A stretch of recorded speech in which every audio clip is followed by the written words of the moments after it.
Welcome back to our latest explainer. I am so thrilled to have you here today. You know, the 2026 World Cup has exactly one match left before Sunday's ultimate final chapter, and we are diving right into it. Today, we're breaking down a tactical preview of the showdown happening at Miami Stadium.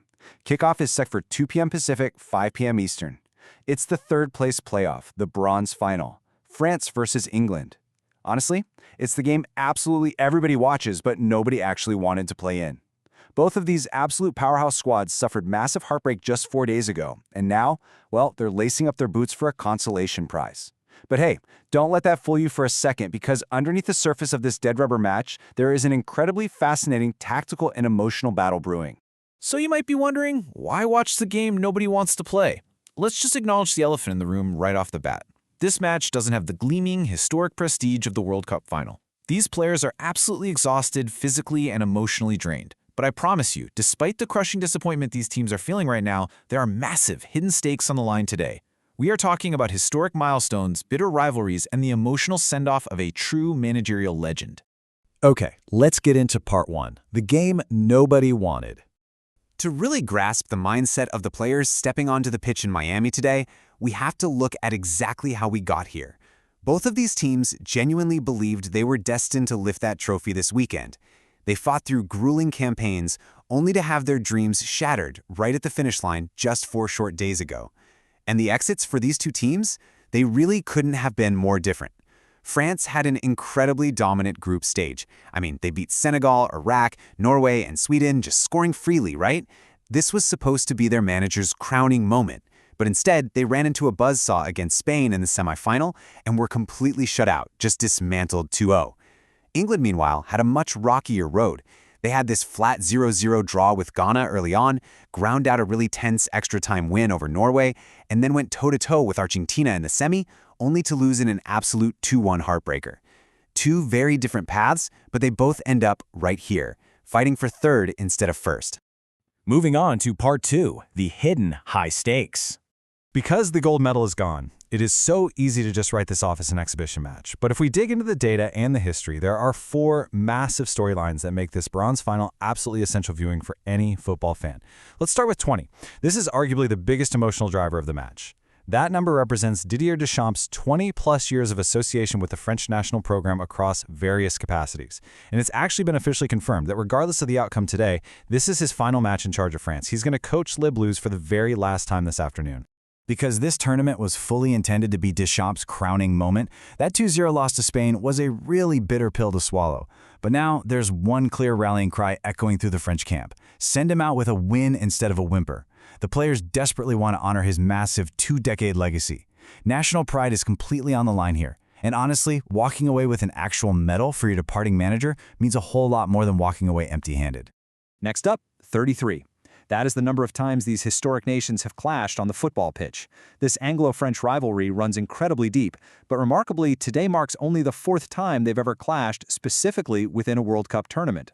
And that brings us directly to the tension we're going to see today. Much of the current heat in this rivalry actually stems from their last meeting, which was exactly 4 years ago at the 2022 World Cup in Qatar. France defeated England in those quarterfinals. According to all the reporting we've reviewed, that recent history provides England with a very strong motivation for revenge. Even in what some are calling a dead rubber match, England is absolutely still carrying the sting of that Qatar loss, which just adds this intense layer of national pride and drama to the whole fixture. Finally, 8. That is Kylian Mbappe's current goal tally in this 2026 tournament. He's sitting on 8 goals and is well within range of the all-time World Cup scoring record. He is actively chasing history right now. So if Deschamps gives him even 60 minutes on the pitch today, Mbappe has a monumental incentive to hunt for goals and permanently etch his name into the record books. Let's dive into part 3, expected lineups and tactics. So, with all of that emotional and historical baggage, how will the teams actually line up? Well, both managers, France's Didier Deschamps and England's Thomas Tuchel, are expected to rotate their squads heavily. Both teams have endured exhausting campaigns, and with titles officially off the table, the tactical approach shifts dramatically. France is rolling out a totally new-look defense. We expect to see Brisa Samba in goal replacing Mike Maignan. We'll likely see a backline featuring Koundé or Malo Gusto, Maxence Lacroix, Theo Hernandez, and Ibrahima Konate potentially making his very first start of the tournament. In the midfield, N'Golo Kanté and Warren Zaire-Emery are expected to anchor, with Ryan Cherki finally getting a highly anticipated start in the number 10 role. For England, Tuchel is also freshening things up. We're expecting heavy rotation across their backline and midfield, but notice that front line. Harry Kane, Jude Bellingham, and Bukayo Saka are all expected to get minutes, keeping their lethal core active. Now, this dynamic creates an incredibly unique tactical landscape for a third-place playoff.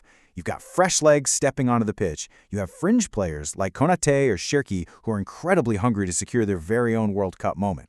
And because of this wild mix of heavy rotation and superstars hunting for individual accolades, it creates highly unpredictable tactical dynamics. Literally, you have hungry understudies clashing with superstars who suddenly have absolute freedom to attack without the suffocating pressure of a World Cup final weighing them down. Part 4, Mbappe versus Kane. This sets the stage perfectly for the absolute climax of this match, and quite frankly, the main event, the ultimate striker showdown between two generation-defining talents. On one side, you have Kylian Mbappe on a historic pursuit of the all-time World Cup scoring record. He is chasing football immortality. On the other side, Harry Kane, alongside Jude Bellingham, is still very much alive in the Golden Boot and Golden Ball conversations. Kane is desperately hunting for individual redemption after England's semifinal collapse. These are world-class players on a stage neither of them wanted to be on, but neither of them is going to waste it. Whoever finds the back of the net first today is going to completely dominate the headlines, regardless of the final score. All right, let's wrap things up with part 5, the final prediction. So how does this chaotic, high-stakes, highly rotated match actually play out? Well, France enters as the heavy favorite, sitting at a 51% probability to win compared to England at 25%, with a draw right there at 24%. Even with the heavily rotated side, our analysis clearly shows that France simply has more firepower across the board. Based on the data, the heavy rotation, and just the sheer motivation for Deschamps' send-off, I am confidently predicting a 2-1 victory for France. Furthermore, Mbappe alone tips the scales if he gets any real minutes, so definitely expect him to get on the scoresheet today as he chases that record. However, a quick word of warning, third-place games are notoriously unpredictable. The stakes are just different, right? So while a 2-1 France win is the call, do not be shocked if the loose tactical structure drags this game into a totally chaotic penalty shootout. So, I want to leave you with this final thought to ponder before the 2 p.m. Pacific kickoff today. Will Kylian Mbappe rewrite the history books and give Didier Deschamps the ultimate send-off? Or will England finally secure their long-awaited 2022 revenge? It really is the game nobody wanted to play, but you know what? It might just be the most exciting tactical clash of the weekend. Thank you so much for tuning into this explainer. Enjoy the match, and as always, keep learning.